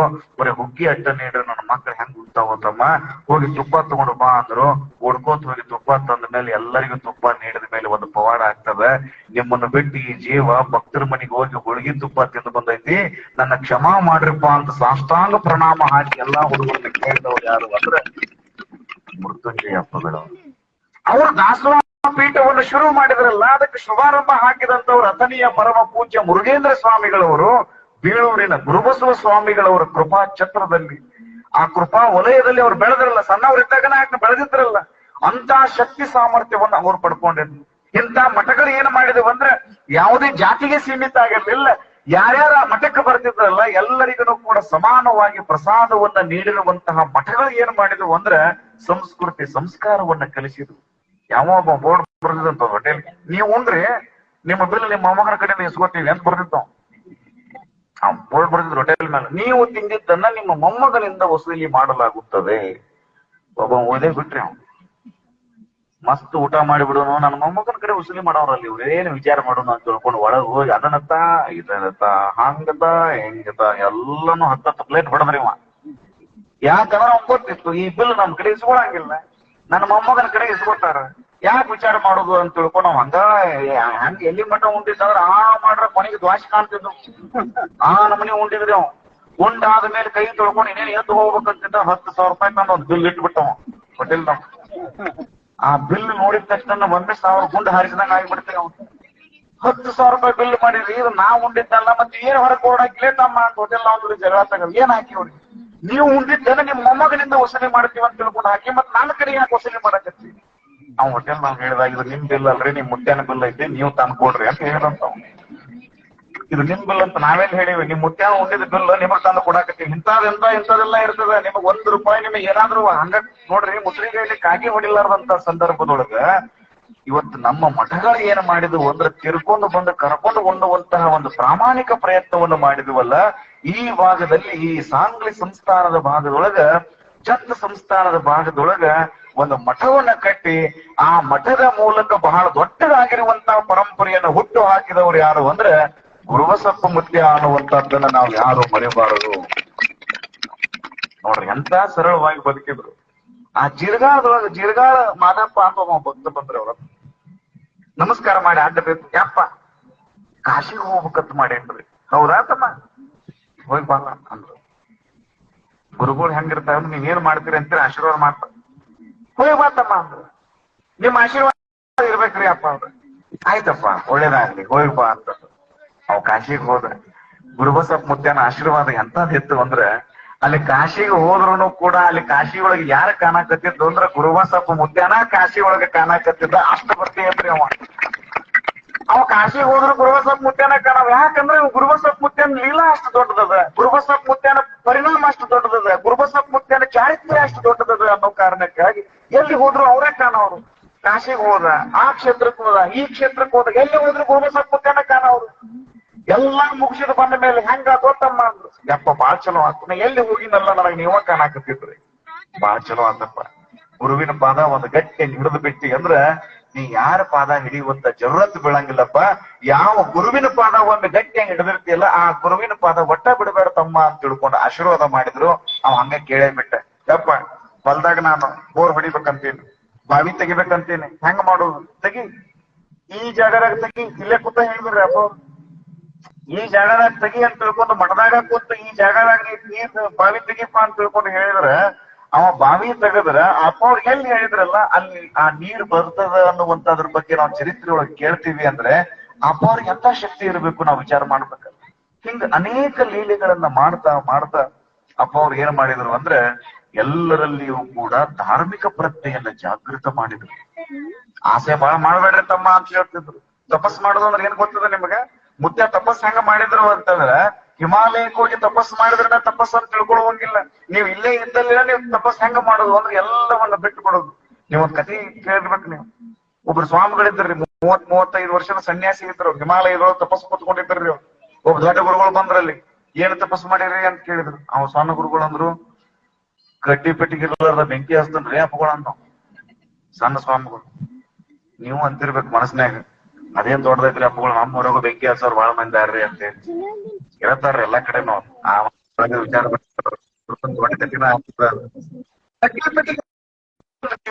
ಹೇಳಿದ್ರು. ಆವಾಗ ದೊಡ್ಡ ಗುರುಗಳು ಹೇಳಿದ್ರು, ಇದೇನ್ ದೊಡ್ಡ ಸಾಧನೆ ಅಂದ್ಬಿಡ. ಮಹಂತ ಸ್ವಾಮಿಗಳಿಗೆ ಅನಂತ ಪ್ರಣಾಮಗಳನ್ನ ಸಲ್ಲಿಸಿ ಇಲ್ಲಿ ಬಂದಿರುವಂತಹ ಸಕಲ ಶರಣರೇ ಹಾಗೂ ಶರಣಿಯರೇ, ಸಂಗೀತಗಾರರೇ, ತಮಗೆಲ್ಲ ಶರಣ ಅಂತಿರೋ ಭಾಳ ಹೇಳುದಿಲ್ಲ. ಅಪ್ಗಳು ಬರ್ರಿ ಅಂದ್ರ ನಾವಲ್ಲೋ ಮಾರಾಯ ಅನ್ಯ, ನಾವಲ್ಲೋ ಮಾರಾಯ ಅನ್ಯ. ಬೆಂಗಳೂರು ಶೆಟ್ರ್ ಬಂದ್ರ ಅಪ್ಪಗಳ 2 ಮಾತು ಕೇಳಂಗಾಗೈತಿ. ಯೇಸು 2 ಮಾತು ಕೇಳಂಗಾಗಿತ್ತು. ವಯಸ್ಸಾದ ಶೆಟ್ರು ಕೇಳ್ತೀವತ್ತಾರಂದ್ರ ಈ ಜೀವೇನ್ ಭಾಳ ದೊಡ್ಡದಲ್ಲ, ನಡಿಚಕ್ಕಿ ಅಂತೇಳಿ ಇಲ್ಲಿ ಬಂದು ಕೂತೆ. ಜೀವಣ್ಣ ರಾಮಣ್ಣಗೌಡನ ಮಗ, ಬಡತನದಾಗ ಹುಟ್ಟಿದ. ಬಡತನ ಅಂದ್ರೆ ಏನಪ್ಪ? ಬಡತನ ಅಂದ್ರೆ ಎದಕ್ಕತ್ತಾರ? ನಿಮ್ಗೆ ಅನುಭವ ಐತೇನ? ಅನುಭವ ಎಂಬುದು ಅನುಭಾವಿಕಂಗಲ್ಲದೆ ಹೊತ್ತಿಗೆಯಲ್ಲಿಲ್ಲ ನೋಡ. ಪುಸ್ತಕ ಸಿಗುದು ಅಲ್ಲದ, ಹೊತ್ತಿಗೆಯಾಗ ಸಿಗುದು ಅಲ್ಲದ, ಅನುಭವದಾಗ ಸಿಗುದು. ಸಕ್ಕರೆ ತಿನ್ನೋದು ಬೇರೆ, ನೋಡುದು ಬೇರೆ. ಸಕ್ಕರೆ ನೋಡ್ಯಾನಂದ್ರೆ ತಿಂದು ರುಚಿ ಬೇರೆ. ಹಂಗ ಬಡತನ ಯಾವ ಅನುಭವಿಸ್ಯಾನ ಅವ್ ಗೊತ್ತ. ಬಡತನ ಯಾವ ಅನುಭವಿಸ್ಯಾನ ಹಂಗ ಜೀವನ ಬಡತನ. ಹಂಗಿದ್ರೆ ಚಾಟ್ ಇಲ್ಲ, ಚಾಟ್ ಇದ್ರೆ ಹಂಗಿಲ್ಲ ಜೀವನ. ರಾಮಣ್ಣ ಗೌಡನ ಮಗ, ಗೌಡನ ಮಗ ಅರಿವಿಲ್ಲ. ಎಂಥ ಬಡತನಪ್ಪ.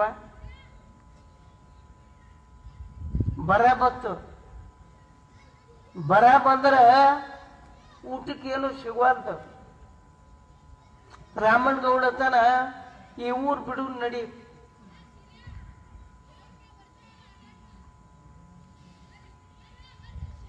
ಎಲ್ಲಿ ಹೊಟ್ಟೆ ತುಂಬತತಿ ಅಲ್ಲಿ ಹೋಗುನು. ಮಕ್ಕಳು ಹಸದಾವ್.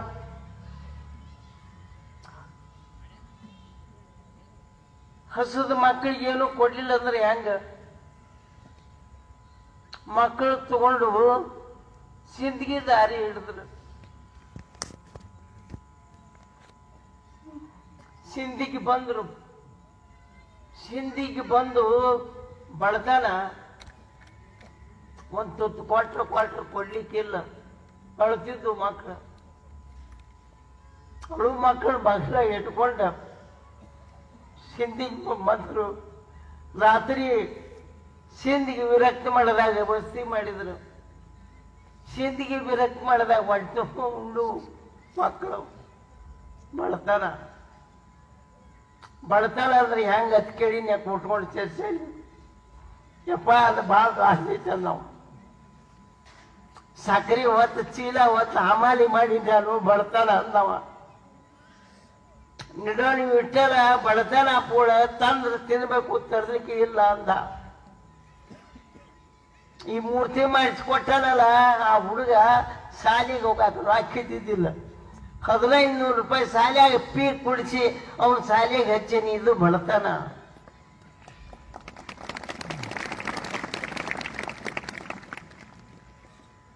ಸುಸ್ನಾಳ ಶರೀಫ ಊಟಕ್ಕೆ ಕೂತ.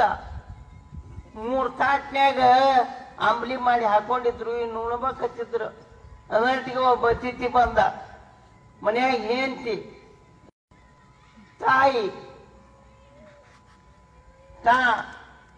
ಅತಿಥಿ ಕೊಟ್ಟ. ಇಬ್ಬರಿಗೆ ಕೊಟ್ಟು ಉಪವಾಸವಾದ ಸುನಾಳ್ ಶರೀಫ್ ಆಗಿದ್ದು ಬಡತನ. ಬಡತನ ಅಂದ್ರೆ ಹೆಂಗಿರ್ತೈತಿ? ಮೈಯಾಗ ಹಂಗಿರುದಿಲ್ಲ, ಕಾಲಾಗ ಚಪ್ಪಲಿ ಇರುದಿಲ್ಲ. ಬಡತನ. ಅಂತ ಬಡತನ ತಗೊಂಡು ವಿರಕ್ತಿ ಮಠಕ್ಕೆ ಬಂದ್ರು, ಮಲಗಿದ್ರು.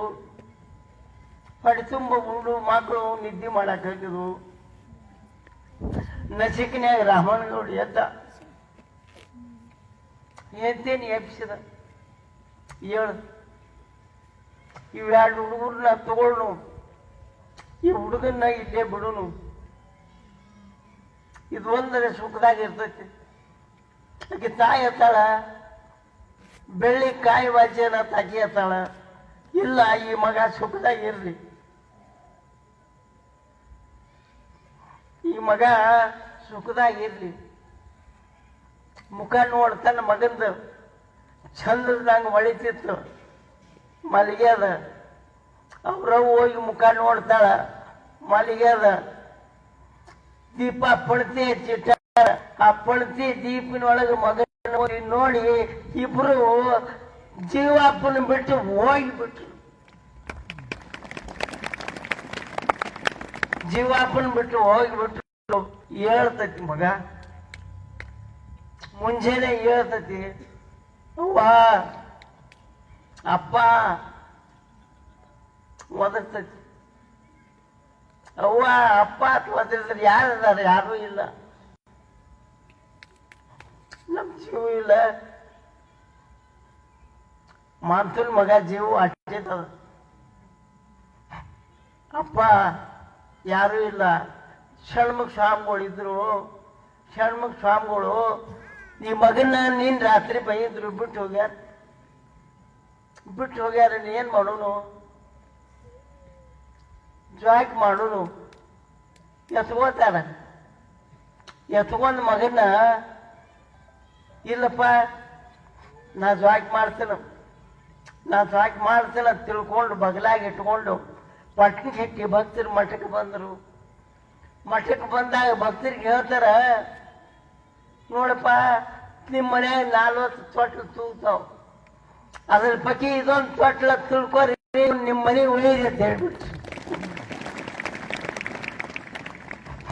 ಪಟ್ನ ಶೆಟ್ಟಿ ವಾದ ಬೆಳೆದ ದೊಡ್ಡವಾದ ಮಠದ ತ್ವಾಟದಾಗ ಮಟ್ಟಿ ಹೊಡಿಯಕ್ಕೆ ಹಚ್ಚಿದ. ಮಠದ ತ್ವಾಟದಾಗ ಮಟ್ಟಿ ಹೊಡಿತಿದ್ದ, ಬಡತಾನ ಉಂಡ ಮಟ್ಟಿ ಹೊಡೆದ ಬಾರಿ ಮ್ಯಾಗ ಮಲಗಿದ್ದ. ಬಾರಿ ಮ್ಯಾಗ ಮಲಗಿದ್ದ.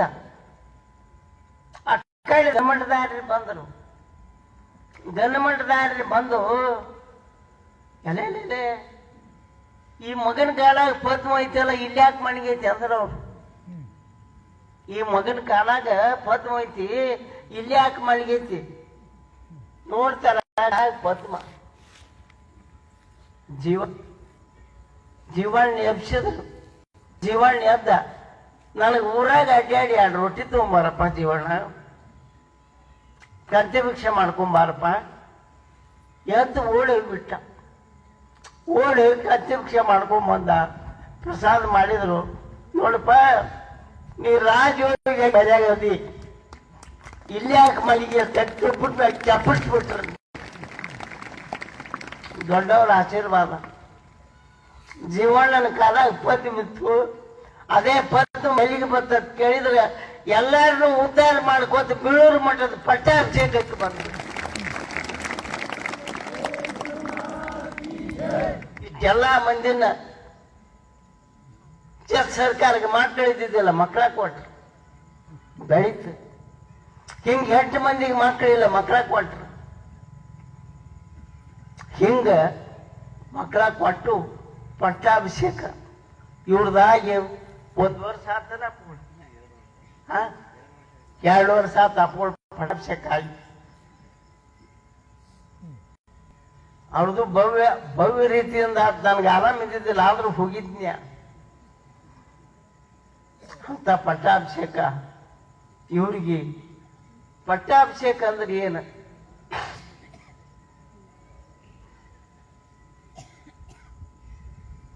ಲಗ್ನ ಅಂದ್ರೆ ಏನು?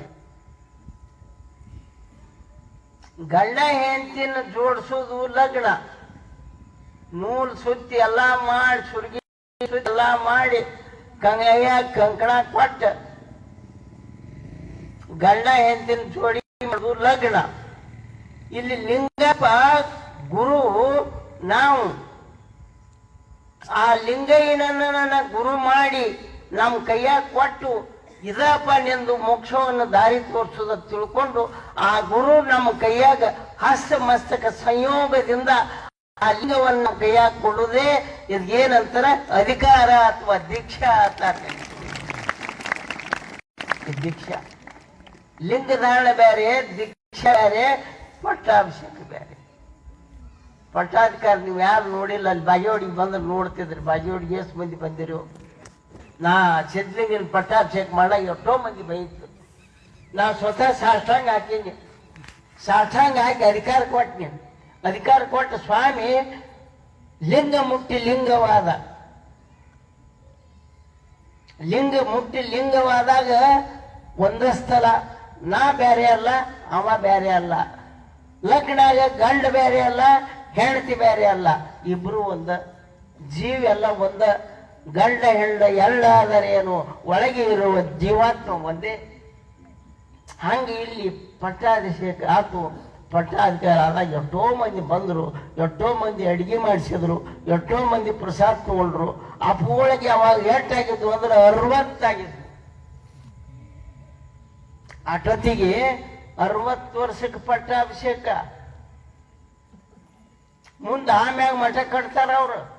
ತಮ್ಮ ಮುಪ್ಪಿಗೆ ಮಠ ಕಟ್ಟಿ ಭಾಳ ವರ್ಷ ಇಲ್ಲ. ಅವರು ಮಠ ಕಟ್ಟಿ ಭಾಳ ವರ್ಷ ಇಲ್ಲ, ಸ್ವಲ್ಪ ವರ್ಷದ ಸುಖ ಸ್ವಲ್ಪ. ಅವರಿಗೆ ದುಃಖನ ಬಹಳ. ದುಃಖ ಬಹಳ ದುಃಖ. ಇದನ್ನ ಕಟ್ಟಬೇಕಾದ್ರೆ ಒಂದೊಂದು ಜಂತಿ ಒಂದೊಂದು ತಲೆ ಕುಂಡಿರ್ಬೇಕಾದ್ರೆ ಅವ್ರ ಕಣ್ಣ ನೀರು ಕಪಾಳಿಗೆ ಬಂದವು. ಅಂದಾಗ ಅದು ಕೂತು ನಿಮಗೆ ಬರೀ ಬಣ್ಣ ಹಚ್ಬೇಕಾದ್ರೆ ಎಷ್ಟು ದುಃಖ, ಅವ್ರು ಮಾಡಬೇಕಾದ್ರೆ ಎಷ್ಟು ದುಃಖ. ಬಡತನ ಅನ್ನೋದು ಗೊತ್ತಿತ್ತು ಅವ್ರಿಗೆ. ಒಂದ್ ಏನಾರ ಎಲ್ಲಾರು ಬಿದ್ರೆ ತೆಗೆದಿಡವ್ರು. ಜ್ವಾಳದ ನಿಟ್ಲು ಬಂದ್ರ ಎತ್ಕೊಂಡು ತೊಗೊಂಬಂದ್ರ ಸ್ವತಃ ಹೆಗಲ ಮ್ಯಾಗ ಹೊತ್ತು ಒಳಗ ತೇರ ಅಂಗಡಿ ತಂದು ಹಚ್ಚವ್ರು. ಶಕ್ತಿನೂ ಅಟ್ಟ ಇತ್ತು ಅವರಲ್ಲಿ, ತಾಕತ್ತು ಅಟ್ಟ ಇತ್ತು. ಬ್ರಹ್ಮಚರ್ಯ ವ್ರತ ಅನ್ನೋದು ಪರಮಾತ್ಮನನ್ನು ಮೀರಿಸಿದ್ರು ಅವ್ರು. ನಿಮ್ಗೆ ಹೇಳುದು ಅಂತ ವ್ರತ ಇರ್ತಕ್ಕಂಥ ಪೂಜ್ಯರು ಪಟ್ಟಾಧಿಕಾರ ಆತು. ಅಧಿಕಾರ ಆಗಿ ಮಠದ ಶೂನ್ಯ ಸಿಂಹಾಸನ ಅಂತಾರ. ಶೂನ್ಯ ಸಿಂಹಾಸನ. ಶೂನ್ಯ ಅಂದ್ರೆ ಜೀರೋ, ಏನೂ ಇಲ್ಲದ. ನೀವು ಗಳಿಸ್ತೀರಿ, ನಾವು ಏನೂ ಇಲ್ಲದ ಗಳಿಸೋದು ಶೂನ್ಯ ಸಿಂಹಾಸನ. ಜೀರೋ ನೀವು ಮತ್ತಿರಲ್ಲ ಸಾಧ್ಯ ಒಳಗೆ ಅಲ್ಲಿ ಏನೈತಿ, ಎಲ್ಲ ಮುಗೀತದ. ನಮ್ಮ ಮೊದಲ ಜೀರೋ ಮುಂದೆ ನಮ್ದು ಮೊದಲ ಜೀರೋ ಆದ ಶೂನ್ಯ ನಿಶೂನ್ಯ. ಜೀರೋನು ಅಳಕಿಸುವ ನಿಶೂನ್ಯ ಹಾಕದ. ಆ ನಿಶೂನ್ಯ ತತ್ವಕ್ಕೆ ನಾವು ಹೋಗಿ ನಿಂತದ್ದು ಶೂನ್ಯ ಸಿಂಹಾಸನ. ಆ ನಿಶೂನ್ಯ ತತ್ವಕ್ಕೆ ಹೋಗಿ ನಿಂತರು, ಅವ್ರ ಪಟ್ಟಾಭಿಷೇಕ ಆತು. ಇವತ್ತ ಬೇವನೂರು ಶೆಟ್ರು 20ನೇ ಶತಮಾನದಲ್ಲಿ ಅವರು ಒಬ್ರು ಇವತ್ತ ಶರಣರು. ಎಂದು ಬಸವ ಪುರಾಣ ಹೇಳಿನಿ. ಆಗ ಸಜ್ಜಿ ರೊಟ್ಟಿ ತರ್ತಿದ್ರ. ಈ ತರ್ಲಾಕತ್ತಿ 8 ವರ್ಷ ಆತ್ ಶೆಟ್ರ?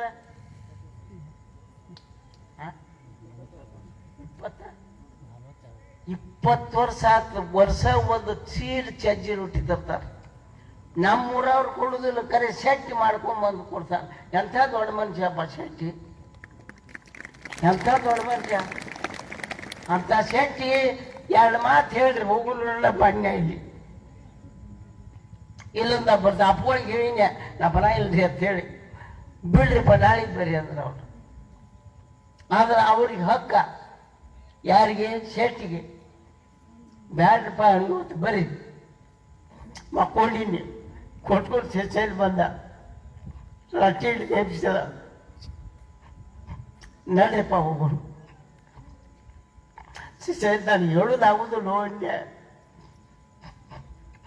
ನನಗೆ ಹೇಳೋದಾಗುದಿಲ್ಲ, ಈಗ ತಾಕತ್ತಿಲ್ಲ. ನಾ ಮೊದಲು ಕುಣಿದು ಹೇಳಿದವ, ನಿಮ್ಮನ್ನೆಲ್ಲ ಕುಣಿಸದವ, ಈಗ ನಾಳೆ ಕುಣಿದು ಅದಕ್ಕೆ ಏನು ಮಾಡಲಿಪ್ಪ, ಏನಿಲ್ಲ ತನ್ನೆ ಆದರೂ ರೊಟ್ಟಿ ಹಿಡ್ಕೊಂಡು ತಂದರು. ಅವರೆಲ್ಲರಿಗೂ ಒಳ್ಳೇದಾಗಲಿ. ಶೆಟ್ಟಿಗೆ ಒಂದು ಶಾಲೆ ಹಾಕಿ ಸನ್ಮಾನ ಮಾಡ್ತಾನೆ ನಿಮ್ಮ ಮಂದ್ಯಾಗ. ಅಂದ್ರೆ ಮುಂದಿನ ವರ್ಷ ನಾ ಇರ್ತೀನೋ ಇಲ್ಲೋ ಗೊತ್ತಿಲ್ಲ. ಅದಕ್ಕೆ ಶೆಟ್ಟಿಗೆ ಶಾಲೆ ಹಾಕೊಂಡು ಶೆಟ್ಟರು ಬರ್ಬೇಕು.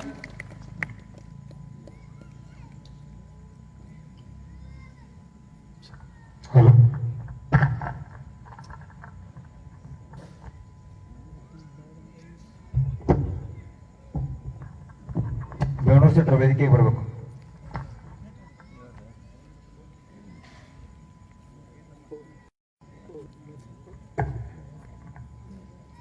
ಅಪ್ಪ ಅವರು ಭಾವುಕರಾಗಿ ನಮಗೆಲ್ಲ ಆತ ಚಿಂತೆ ಹತ್ತುವಂಥದ್ದು ಮಾತುಗಳನ್ನ ಆಡಬಾರ್ದು. ಯಾವಾಗ್ಲೂ ಕೂಡ ನಮ್ಮ ಮಠದ ಇತಿಹಾಸದಲ್ಲಿ ಅಪ್ಪ ಅವರು 100 ಕಾಲ ನಮ್ಮ ಮಧ್ಯೆ ಇರಬೇಕು ಅಂತ ಹೇಳಿ ನಾವೆಲ್ಲರೂ ಅವ್ರ ಹತ್ರ ಬೇಡ್ಕೋಬೇಕು. ಹೊರತಾಗಿ ಅವರ ಆಶೀರ್ವಾದ ನಿರಂತರ ನಮ್ಮ ಮೇಲೆ ಇರಲಿ ಅನ್ನುವಂತಹ ಆಶಯವನ್ನ ನಾವೆಲ್ಲರೂ ವ್ಯಕ್ತಪಡಿಸಬೇಕು. ಅಪ್ಪ ಅವರ ಆಶೀರ್ವಾದ ಇದೀಗ ಭಕ್ತರಿಗೆ ಇದೀಗ ನೆರವೇರ್ತಾ ಇದೆ. ಅವರು ಅದನ್ನು ಸ್ವೀಕರಿಸಬೇಕು.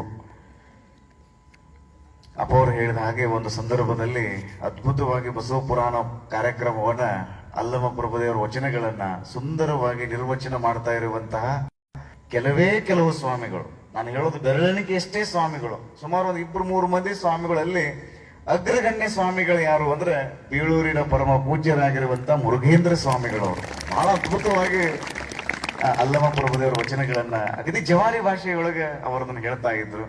ಇವತ್ತು ಕೂಡ ಒಂದು ಗುರುಗಳ ಚರಿತ್ರೆಯನ್ನ ಹೇಳಿದ್ರು.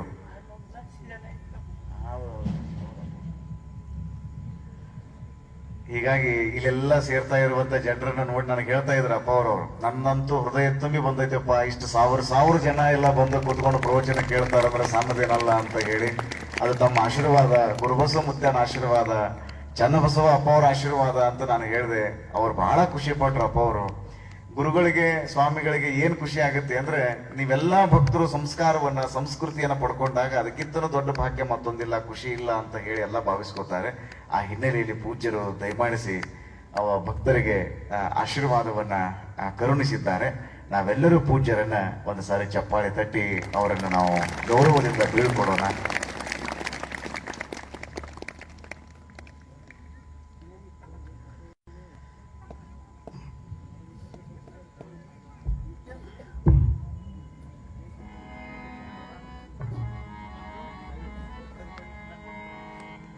ಓಂ ಶ್ರೀ ಸಣ್ಣದ ದಕ್ಷಿಣ ಅನ್ನ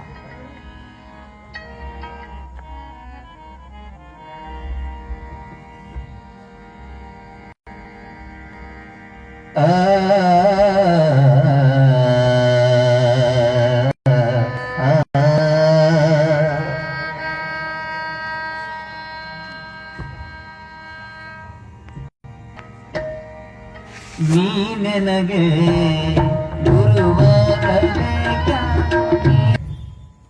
ಗುರುಬಸವ ಮುತ್ಯನ ಚರಿತ್ರೆ ಎಷ್ಟು ಹೇಳೋದು, ಎಷ್ಟು ಹೇಳಿದ್ರು ಕೂಡ ತೀರದೇ ಇರುವಂತಹ ಒಂದು ಚರಿತ್ರೆ ಅದು. ಅಂತ ಗುರುಗಳು, ಅಂತ ಅಪ್ಪ ಅವರು, ಅಂತ ಮಠ, ಇದೆಲ್ಲ ಶಕ್ತಿ ಹೆಂಗ ಬರ್ತದ ಅಂದ್ರೆ ತಮಗೆಲ್ಲ ಅನ್ನಿಸ್ಬೋದು ಅವರು ಸಹಜವಾಗಿಯೇ ಆ ಶಕ್ತಿಯನ್ನು ಪಡ್ಕೊಂಡಿರುವಂಥವ್ರು. ಅವರಿಗೆ ದೈವದತ್ತ ಕೊಡುಗೆಗಳಿದ್ವು. ಅವರಿಗೆ ಕಾರಣಿಕ ಪುರುಷರು ಅಂತ ನಾವು ಕರಿತೀವಿ. ಒಂದು ಕಾರಣವನ್ನ ಇಟ್ಟುಕೊಂಡು ಯಾರು ಇಲ್ಲಿ ಬರ್ತಾರಲ್ಲ ಅವರಿಗೆ ಕಾರಣಿಕ ಪುರುಷರು ಅಂತ ಕರಿತೀವಿ. ಹಂಗ ಕಾರಣವನ್ನು ಇಟ್ಟುಕೊಂಡು ಈ ಲೋಕವನ್ನು ಉದ್ಧಾರ ಮಾಡುವುದಕ್ಕಾಗಿ ಬಂದಿರುವಂತಹ ಅಪರೂಪದ ಮಹಾತ್ಮ ಅಂದ್ರೆ ಗುರುಬಸವ ಮುತ್ಯ. ಅಪ್ಪ ಅವರ ಬಗ್ಗೆ, ಅವರ ಮಹಾನತೆ ಗಹನತೆಗಳ ಬಗ್ಗೆ, ಅವರ ಇರುವು ಚೆಲುವಿನ ಬಗ್ಗೆ, ಒಲವಿನ ಬಗ್ಗೆ, ಸದಾಶಿವನ ಕೃಪೆಯ ಬಗ್ಗೆ ಎಷ್ಟು ಹೃದಯ ತುಂಬಿ ಹೇಳಿದ್ರು ಕೂಡ ಅದು ಕಡಿಮೆನೆ ಅಂತ ನನಗೆ ಅನಿಸ್ತದೆ. ಆ ಹಿನ್ನೆಲೆಯಲ್ಲಿ ನಾವೆಲ್ಲರೂ ಅತ್ಯಂತ ಶ್ರದ್ಧಾಭಕ್ತಿಯಿಂದ ಆ ಒಂದು ಕಾರ್ಯಕ್ರಮದಲ್ಲಿ ಪಾಲ್ಗೊಂಡಿದ್ದೇವೆ. ನಿನ್ನೆ ಸಿಕ್ಕಾಪಟ್ಟೆ ರಶ್ ಆಗ್ತಿತ್ತು ಅಂತ ಹೇಳಿ ನಾವು ಮತ್ತೆ ಒಂದು 60-70 ಫೀಟ್ ಅದನ್ನು ಹಿಂದೆ ಒಯ್ದಿವಿ. ಇವತ್ತು ಅದು ತುಂಬಿ ಹೋಗ್ಬಿಟ್ಟಿತ್ತು. ನೀವು ಹಿಂತಿರುಗಿ ನೋಡಿದ್ರೆ ಗೊತ್ತಾಗ್ತದೆ ಜನ ಎಷ್ಟು ಇಲ್ಲಿ ಬಂದು ಸೇರ್ತಾರ ಅಂತ ಹೇಳಿ. ಇಲ್ಲಿ ಜಾಗ ಇಲ್ಲ ಅಂತೇಳಿ ಇಲ್ಲಿ ಒಟ್ಟಿ ಮೇಲೆ ಕೂತಾರ ನೋಡ್ಬೇಕ್ರಿ. ಇಲ್ಲೊಂದು ಬೇರೆನೇ ಸಭಾ ಐತ್ರಿ ಇಲ್ಲಿ ಮ್ಯಾಲ. ಇಲ್ಲೊಂದು ಅದೊಂದು ಬಡ್ಡಿ ಮೇಲೆ ಅದೊಂದು ಮನೆ ಹೆಂಗಾಗೈತೆ ಅಂದ್ರೆ ಈ ಕುಸ್ತಿ ಅದು ನೋಡ್ತಾರ ಗೊತ್ತೇನ್ರಿ, ಬಡ್ಡಿ ಮೇಲೆ ಮ್ಯಾಲ ಕೂತ್ಕೊಂಡು ಹಂಗ ನೋಡಕತ್ತಾರ ನಮ್ಮ ಕುಸ್ತಿ ಅವರು. ಅಲ್ಲಿ ದಯವಿಟ್ಟು ಇಲ್ಲಿ ಬಂದು ಒಳಗೆ ಕೂತ್ಕೊಂಡ್ರೆ ಇನ್ನೂ ಜಾಗ ಇರ್ತದ, ಅಲ್ಲಿ ಕೊನೆಗೆ ಜಾಗ ಅದ, ಇಲ್ಲಿ ಒಳಗೆ ಕೂತ್ಕೊಂಡು ಕೇಳುವಂತ ಪ್ರಯತ್ನವನ್ನ ಮಾಡ್ರಿ. ಇದೊಂದು ಅದ್ಭುತವಾದ ಕಾರ್ಯಕ್ರಮ. ನೋಡ್ರಿ ನಾವೆಲ್ಲ ಸಾವಿರ ಜನ ಇಲ್ಲೆಲ್ಲ ಅದಿರಿ. ನೀವು ಎಷ್ಟು ಚೆನ್ನಾಗಿ ನೀವು ಕೂತ್ಕೊಂಡಿರಿ ಅಂದ್ರೆ ಇಲ್ಲಿ ಯಾರು ಜನನ ಇಲ್ಲ ಅನ್ನೋ ಅಷ್ಟರ ಮಟ್ಟಿಗೆ ಕೂತ್ಕೊಂಡಿರಿ. ಅದಕ್ಕೆ ನನಗೆ ಅನ್ನಿಸ್ತದೆ ಪ್ರವಚನ ಕೇಳಿದ್ರೆ ಕೇಳಬೇಕು, ಬೀಳೂರಿನ ಭಕ್ತರಂಗನ ಪ್ರವಚನ ಕೇಳಬೇಕು ಅನ್ನುವಷ್ಟರ ಮಟ್ಟಿಗೆ ತಾವೆಲ್ಲ ಶಾಂತತೆಯಿಂದ ಕೂತ್ಕೊಂಡು ಕೇಳ್ತೀವಿ ಅಂದ್ರೆ ಸಣ್ಣದೇನಲ್ಲ.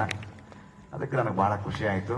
ನಾಳೆ ಒಂದು ಐತಿಹಾಸಿಕವಾಗಿರುವಂತ ಒಂದು ಕಾರ್ಯ. ನಾಳೆ ಮತ್ತೆ ನಾವು ಪ್ರವಚನವನ್ನ ವಿಸ್ತಾರವಾಗಿ ಮುಂದುವರಿಸೋಣ. ಯಾಕಂದ್ರೆ ಇವತ್ತು ಗುರುಗಳು ಬಂದ್ರು, ವಿಸ್ತಾರವಾಗಿ ಹೇಳೋದಕ್ಕಾಗ್ಲಿಲ್ಲ. ಅವ್ರ ಮಾತುಗಳನ್ನು ಕೇಳೋದೇ ಒಂದು ಆನಂದ. ಇವಾಗ ನಾಳೆ ದಿನ ನಾವಿನ್ನೂ ವಿಸ್ತೃತವಾಗಿ ಆ ಪ್ರವಚನವನ್ನ ಕೇಳೋಣ ಅನ್ನುವ ಮಾತನ್ನ ಹೇಳಿ, ನಾಳೆ ಸಮಯಕ್ಕೆ ಸರಿಯಾಗಿ ತಾವೆಲ್ಲ ಅವರ ಗೊತ್ತಲ್ರಿ, ಹೆಂಗ್ ಗೊತ್ತಾಗೋತನ್ರಿ ಅಪ್ಪಾರ. ಈಗ ನಮ್ ಶೇಗುರ್ಸಿಂದ ಒಂದಿಷ್ಟು ಮಂದಿ ತಾಯಂದ್ರಿ ಬಂದಾರ ಇಲ್ಲಿ. ನಾನು ನೋಡಿ ಅವರು ಅಪ್ಪಾರ ಹಿಂಗ್ಯಾಕಾದ್ರಿ ಅಂದ್ರೆ ಮತ್ತೆ ಬಿಸಿಲಾಗ ಅಡ್ಡಾಡ್ರಿ ಹಿಂಗ ಆಗುದಲ್ಲ. ಒಂದು ಮುಂಜಾನೆ ಇವತ್ತು ನಾವು 7 ಗಂಟೆಗೆ ಜೋಳಿಗೆ ತಗೊಂಡು ಹೋದವರು ಎಷ್ಟೊತ್ತಿಗೆ ಬಂದಿರ್ಬೇಕು ಹೇಳ್ರಿ ಮಠಕ್ಕೆ? 3:30 ಬಂದೀವಿ ನಾವು. ಹಂಗ ನಮ್ಮ ರುದ್ರಾಕ್ಷ ದೀಕ್ಷಾ ಹುಡುಗರು ಹಿರಿಯರು ಎಲ್ಲರೂ ಧ್ವಜ ಕಟ್ಕೊಂಡು ಎಲ್ಲರೂ ಕ್ಯಾಂದೋಳು ಹಾರಿ ಹೋತ್ರಿ ಇವತ್ತು ಎಲ್ಲಾ ಕಡೆ. ಇವತ್ತ ಕಡೆ ಯಾಕೆ ಎಷ್ಟು ಮಣಿಗಳು, ಇವತ್ತು ಬಹಳ ಮಣಿಗಳು ನಾವು ಬಿಟ್ಟಿವಿ. ಯಾಕಂದ್ರೆ ಒಮ್ಮೆ ಬಾಳ ಹೇಳಿ ಬಿಟ್ಟಿದ್ರು. ಎಷ್ಟು ಅಡ್ಡಾಡಿ ನಾವು ಕವರ್ ಮಾಡ್ಬೇಕಂದ್ರು ಆಗ್ಲೇ ಇಲ್ಲ. 4 ಗಂಟೆವರೆಗೆ ಅಡ್ಡಾಡಿದ್ರು ಕೂಡ ಅದಾಗಲಿಲ್ಲ. ಇವತ್ತು ಯಾವ್ಯಾವ ಸ್ವಲ್ಪ ನಾವು ಬಿಟ್ಟಿವಲ್ಲ ಆ ಕಡೆ ನಾಳೆ ಜಲ್ದಿನೇ ನಾವು ಬಂದು, ಯಾಕಂದ್ರೆ ನಾಳೆ 11 ಗಂಟೆವರೆಗೂ ಮಾತ್ರ ರುದ್ರಾಕ್ಷ ದೀಕ್ಷೆ ನಡೀತದೆ. ಸಾಯಂಕಾಲ 5 ಗಂಟೆಗೆ ಈ ಮಠದ ಜಮೀನದ ನೋಡ್ರಿ, ಇದು ಮಲ್ಲಯ್ಯನ ಗುಡಿಯಿಂದ ಬರಬೇಕು ಅಂತ ಹೇಳಿ ನಾವು ಒಂದು ಪ್ಲಾನ್ ಮಾಡಿದ್ವಿ. ಅದು ಬಹಳ ಸಮೀಪ ಆಗ್ತಾ ಇರೋದ್ರಿಂದ ನೀವು ಅಲ್ಲಿಂದ ನೀವು ತಲೆ ಮೇಲೆ ಆ ಬುಟ್ಟಿ ಹೊತ್ಕೊಂಡು ಹೋಳಿಗೆ ತಗೊಂಡು ಬಂದ್ರೆ ಅಂದ್ರೆ ಇಲ್ಲಿ ಮಠಕ್ಕೆ ಬಂದು ಇಲ್ಲಿ ಕೂತಿರ್ತೀರಿ ಆಗ್ಲೇ ಮಂದಿ. ನೀವು ಇನ್ನೂ ಮಂದಿ ಅಲ್ಲೇ ಇರ್ತಾರ. ಹಂಗಾದ ಆಗೋದು ಬೇಡ ಅಂತ ಹೇಳಿ ನಾವೇನು ಅಪ್ಪ ಅವ್ರಿಗೆ ವಿಚಾರ ಮಾಡಿ ನಾವೇನು ಮಾಡಿದೀವಿ ಅಂದ್ರೆ ಹೆಂಗೂ ಅಲ್ಲಿ ಮಠದ ಜಾಗ ಅದ, ಅಲ್ಲಿ ದನಗಳ ಜಾತ್ರೆ ಆಗುವಂತ ಜಾಗ ಅದ. ಅಲ್ಲಿಂದನೇ ನಾವು ಮಠದಿಂದ ಮಠಕ್ಕೆ ಬರುವಂತ ಒಂದು ಕಾರ್ಯಕ್ರಮ ಮಾಡೋಣ ಅಂತ ತಿಳ್ಕೊಂಡು ಹೇಳಿದ್ರೆ ಬರೋಣಲ್ರಿ ಅವರ ಹೊಡ್ರಿ ಚಪ್ಪಾಳೆ ಬರ್ತೀವಂತೇಳಿ. ಅಲ್ಲಿಂದ ನೀವೆಲ್ಲ ತಾಯಂದಿರು ಶೇಂಗಾದ ಹೋಳಿಗೆ ತಗೊಂಡು ಇಲ್ಲೆಲ್ಲ ಬರೋದು, ಇಲ್ಲಿ ಬಂದು ಕೂತ್ಕೊಳ್ಳೋದು, ಸಕಲ ವಾದ್ಯ ವೈಭವಗಳೊಂದಿಗೆ ನಾವು ಜಾಂತ ಪಥಕ್ಕೆ ಹೇಳಿವಿ. ಅವ್ರು ಬಾರಿಸ್ಕೊಳ್ತಾ ಇರ್ತಾರೆ. ಈ ಊರಿನವರು ಕಲಾವಿದರು ಇರ್ತಾರೆ, ಅವರು ಎಲ್ಲ ಬಾರಿಸೋರು ಅಲ್ಲಿ ಬರ್ತಾರೆ. ಹಲಗಿ ಬಾರಿಸೋರು ಇರ್ತಾರೆ. ಒಟ್ಟು ಒಂದು ಚಂದ ಕಾರ್ಯಕ್ರಮ ನೋಡಿ. ಹಿಂಗೆ ಆಗ್ಬೇಕಲ್ರಿ. ನಾಳೆ ಕಂದೋಳ ಹರಿದ್ರೆ 1111 ಮಂದಿ ಈಗಾಗಲೇ ಹೆಸರು ನೋಂದು ಮಾಡಿಬಿಟ್ರು. ನಾವು ಸಡ್ಲ ಬಿಡ್ಲಿಲ್ರಿ ಅವ್ರು. ನಾವೊಂದು ಸಡ್ಲ ಒಮ್ಮೆ ನಾವು ಇಟ್ಟಿದ್ರೆ ಸಡ್ಲ ಬಿಡೋ ಬಗ್ಗೆನ ಅಲ್ಲ. ನಾ ಆ ಕಾರ್ಯಕ್ರಮ ಆಯ್ತಂದ್ರೆ ನಾನು ಗುಳಿಗೆ ಸ್ವಾಮಿಗಳೊಂದು ಚಿಂತಿಲ್ಲ, ಜೋಳಿಗೆ ಸ್ವಾಮಿಗಳೊಂದು ಚಿಂತಿಲ್ಲ. ನಾ ಮಾತ್ರ ನನ್ನ ಕೈ ಹಿಡಿದ್ನಿ ಅಂದ್ರೆ ಗುರುಬಸಪ್ಪ ಮುತ್ತನ ಆಶೀರ್ವಾದದಿಂದ ನಾಳೆ ಈ ಊರಿನೊಳಗೆ ಒಂದು ಅದ್ಭುತವಾದ ಕಾರ್ಯಕ್ರಮ ಈ ಊರಿನಲ್ಲಿ ಜರುಗ್ತದೆ. ನೀವೆಲ್ಲ ತಾಯಿಯಂದಿರು, ನನಗೆ ಗೊತ್ತೈತಿ ನಮ್ಮ ಮೌಗಳ ತಾಕತ್ತೇನು, ನಮ್ಮ ಮೌಗಳ ಶಕ್ತಿ ಏನು ಅನ್ನುವಂಥದ್ದು ನನಗೆ ಗೊತ್ತದ. ನಿಮ್ಗೆ ಅನಿಸ್ಬೋದು ಇವ್ರಿಗೇನು ಗೊತ್ತೈತೆ ಅಪ್ಪಳಿ ನಮ್ಮ ಊರ ಏನಂತ ನಿಮ್ಗೆ ಅನಿಸ್ಬೋದು. ನಿಮ್ಮ ಊರು ಬೇರೆ ಆಗಿರ್ಬೋದು. ತಾಯಿ ಒಬ್ಬಕ್ಕೆ ಅಲ್ಲ, ಅವು ಒಬ್ಬಕ್ಕೆ ಅಲ್ಲ. ಅವನ ಶಕ್ತಿ ಏನು ನನಗೆ ಗೊತ್ತೈತಲ್ಲ. ಅವ್ವ ಮನಸ್ಸು ಮಾಡಿಬಿಟ್ಟಳು ಅಂದ್ರೆ ಏನೆಲ್ಲಾ ಸಾಧನೆ ಮಾಡಿಕೊಂಡು ತೊಟ್ಟಿಲ ತೂಗುವಂತಹ ಕೈ ಈ ಜಗತ್ತನ್ನೇ ತೂಗಬಲ್ಲದು ಅನ್ನೋದಕ್ಕೆ